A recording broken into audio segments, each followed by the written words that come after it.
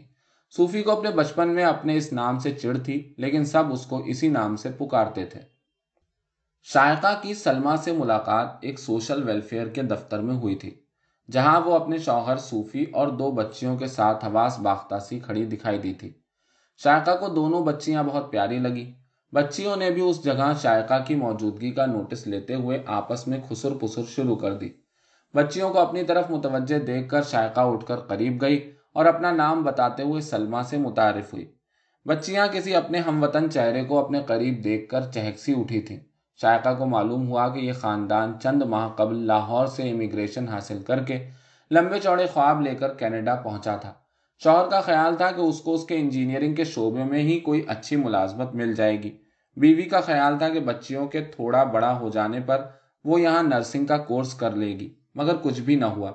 ایک تو ہم کسی کو بھی نہ جانتے تھے، اور دوسرا کینیڈا میں ملازمت کے حوالے سے جتنی معلومات ہم پاکستان سے ساتھ لائے تھے وہ سب کی سب بیکار نکلیں۔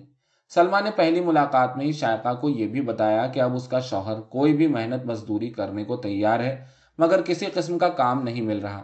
ٹیکسی کا لائسنس لینے کے لیے کئی سال کی ویٹنگ لسٹ ہے۔ پیزا ڈیلیوری کے لیے پرانی کار خریدنے کو پیسے نہیں رہے۔ ہم جتنے پیسے ساتھ لائے تھے وہ سب اب تک کے کرایوں اور کھانے پینے پر خرچ ہو گئے ہیں۔ بالآخر نوبت ویلفیئر لینے کی آ پہنچی ہے۔ شائقہ کو یہ سن کر ان پر ترس سا آیا، پھر حوصلہ دیتے ہوئے کہنے لگی، غم نہ کرو، یہ صرف تمہاری کہانی نہیں، بہت سے نئے امیگرینٹس کا یہی حال ہے۔ شاید آپ ٹھیک کہتی ہیں، اب تو میں بھی کئی ایسے پاکستانیوں سے مل چکی ہوں، بہت سوں کا ہمارے جیسا ہی حال ہے۔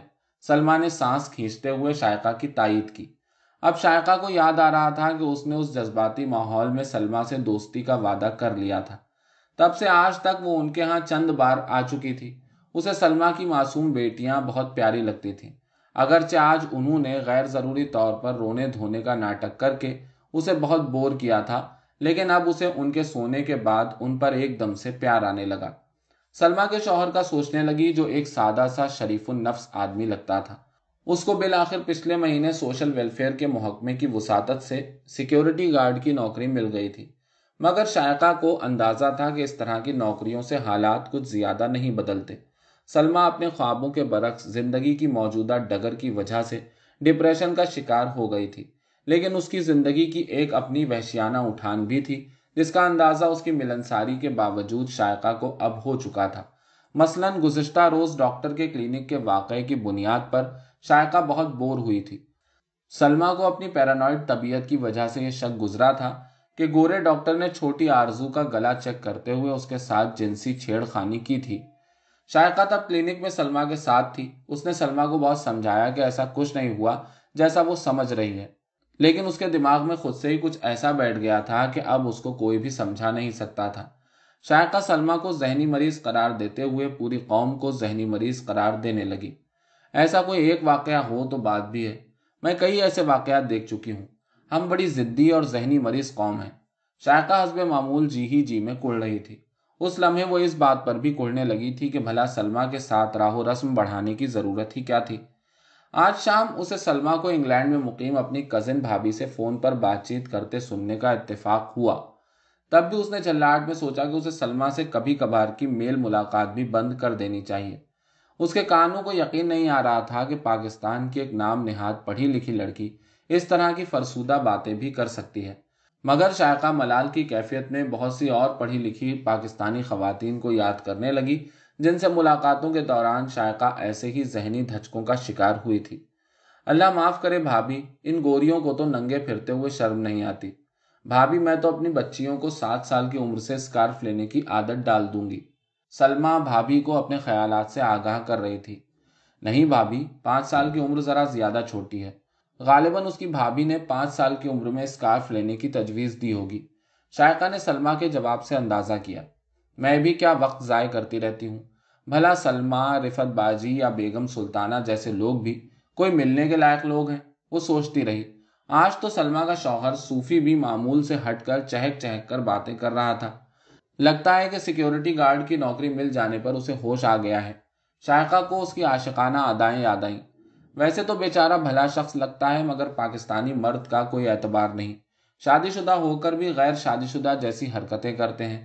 اسے خیال آیا کہ اس خط میں یقیناً کوئی گڑبڑ ہوگی جو اس نے بچیوں اور بیوی کی نظر سے بچا کر مجھے تھمایا تھا، اور جس کے لفافے پر کالے مارکر سے جلی حروف میں لکھا تھا، پلیز تنہائی میں پڑھیے گا۔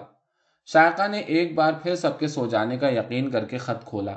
لکھا تھا، شائقہ جی، میں آپ کی انسانی ہمدردی کا بہت قائل ہوا ہوں۔ آپ نے جس انداز سے میری بیوی اور بچیوں کا ساتھ دیا ہے، سچ پوچھئے تو اصل میں وہ میرا ساتھ دینے کے برابر تھا۔ میں آپ کے مدبرانہ رویے کو جہاں تک سمجھنے کے قابل ہو سکا ہوں، اس کے مطابق آپ جیسی خاتون میری آئیڈیل ہے۔ خدا نہ خواستہ میری بات کا غلط مطلب نہ لیجیے گا، لیکن میں اتنا ضرور کہوں گا کہ مجھے آپ کی مدد کی مزید ضرورت ہے۔ مجھے اب سمجھ نہیں آ رہی کہ اپنی بات کی وضاحت کیسے کروں۔ میں شاید یہ کہنا چاہتا ہوں کہ میں اصل میں سلمہ جیسی تنگ نظر، جاہل اور نیم پاگل عورت کے ساتھ نہیں رہنا چاہتا، مگر مجھے اس سے ہمدردی بھی ہے، لیکن مجھے معلوم ہے کہ میری ہمدردی اس کا بھلا نہیں کر سکتی۔ پھر سوچتا ہوں کہ اپنی زندگی کیوں برباد کر رہا ہوں، اس عورت کو آزاد کر دوں، مگر یہ تبھی ممکن ہے جب کبھی مجھے کوئی راستہ نظر آئے۔ بس اسی سلسلے میں آپ سے کوئی رہنمائی چاہیے۔ آپ کا مداح۔ شائقہ کے گال اور کان غصے سے لال ہو گئے۔ مارتھا کے لہجے میں بے اختیار اس کے منہ سے نکلا، ایس ہول۔ اب تو پکی بات ہے کہ مجھے ان لوگوں سے مزید کوئی واسطہ نہیں رکھنا۔ بھاڑ میں جائے یہ نیم پاگل عورت اور پاکستانی مرد۔ بھلا مجھے کسی ایسے مرد سے عشق رچانے یا رہنمائی فراہم کرنے کی غرض سے کینیڈا آنا تھا؟ صبح صوفی کے شفٹ سے گھر لوٹنے سے پہلے ہی وہ ان کے گھر سے چلی آئی۔ واپسی پر وہ سارا دن اپنے اپارٹمنٹ میں سوئی رہی۔ شام کو اس کی آنکھ کھلی تو وہ اس خط کے نتیجے میں پیدا ہونے والی بیزاری سے کافی حد تک باہر آ چکی تھی۔ شائقہ کو آج کل یہ خیال ستائے جا رہا تھا کہ وہ دن بدن اتنی آزاد خیال ہوتے چلے جانے کے باوجود کینیڈا میں کسی لڑکے سے دوستی اور جنسی تعلق استوار نہ کر سکی تھی۔ اس نے اپنے اپارٹمنٹ کے بیڈ روم کی کھڑکی سے نیچے سڑکوں پر رواں گاڑیوں کی قطاروں پر نگاہ دوڑائی۔ ایک طرف گاڑیوں کی پچھلی سرخ بتیاں نظر آتی تھیں اور دوسری طرف سامنے کی پیلی اور نیلی بتیوں کی قطاریں تھیں۔ شام کے ڈھلتے ہی تیز بارش نے شہر کو آ لیا تھا، جو گھنٹے بھر خوب برسنے کے بعد اب تھمی تھی۔ بارش کے پانی کی دھاریں ابھی بھی کھڑکی کے شیشوں پر جاری تھیں۔ شائقہ اور نجمہ حال ہی میں انڈیا بازار کے تہخانے کو چھوڑ کر اس اپارٹمنٹ میں منتقل ہوئی تھی۔ شائقہ 17ویں منزل سے شہر کی روشنیوں کو بھیگتے موسم کے کینوس پر پھیلے کافی دیر تک دیکھتی رہی، پھر وہ انگڑائی لے کر واپس بستر کو مڑی۔ قریب آدھ گھنٹہ مسلسل نیچے ٹکٹکی باندھے دیکھے چلے جانے کی وجہ سے اس کو جسم میں اکڑاؤ سا محسوس ہو رہا تھا۔ وہ انگڑائی لیتے ہوئے دھڑام سے اوندھے منہ بستر پر گر گئی۔ نرم فوم پر لیٹتے ہی اس کا جی چاہا کہ کاش وہ کسی مرد کے اوپر لیٹی ہوتی یا کوئی مرد پیچھے سے اس کے اوپر لیٹ جاتا۔ وہ اوندھی لیٹے لیٹے اپنے ہاتھوں کو پائجامے کے اندر لے گئی اور رانوں تک ہاتھ ملتے اپنی چھاتیوں کو فوم پر دبانے لگی۔ تھوڑی دیر اس کیفیت میں رہنے کے بعد وہ یوں تیزی سے کپڑے اتارنے لگی کہ جیسے کسی مرد کے ساتھ سیکس کرنے کی جلدی میں ہو۔ اپنے کپڑے اتارتے ہوئے شائقہ کو نجمہ کا ننگا بدن یاد آیا، جس کو اس نے ایک بار ایک جھلک کی طرح دیکھا تھا۔ اس نے کپڑے اتار دی اور رضائی کے اندر گھس کر آنکھیں بند کر کے انگشت زنی کی مستی میں ڈوب گئی۔ وہ اپنے جسم کے انگ انگ کو یوں محسوس کر رہی تھی جیسے وہ کسی اور کا جسم ہو۔ اسی کیفیت میں ڈوبی وہ نجمہ کے بارے میں سوچنے لگی۔ جب نجمہ رات دیر گئے اپنے کام سے لوٹے گی تو میں اس کو اپنے ساتھ لیٹنے پر مائل کروں گی۔ جب وہ اپنی مستی کے عروج پر پہنچی تو اسے اس مردانہ جنسی کھلونے کا خیال آیا جو مرد کے آلۂ تناسل کی طرح ہوتا ہے اور جسے وائبریٹر کے نام سے اس نے ٹی وی کے ایک جنسی پروگرام میں دیکھا تھا۔ اس کھلونے کو دیکھتے ہوئے اسے ہنسی بھی آئی تھی۔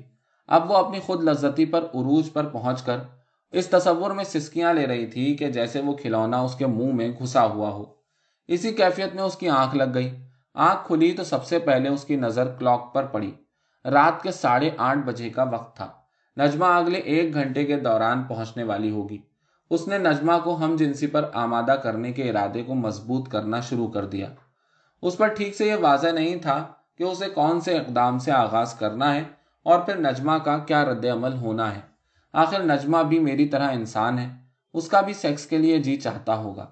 جہاں تک اسے پتا تھا نجمہ کا کوئی بوائے فرینڈ بھی نہیں تھا۔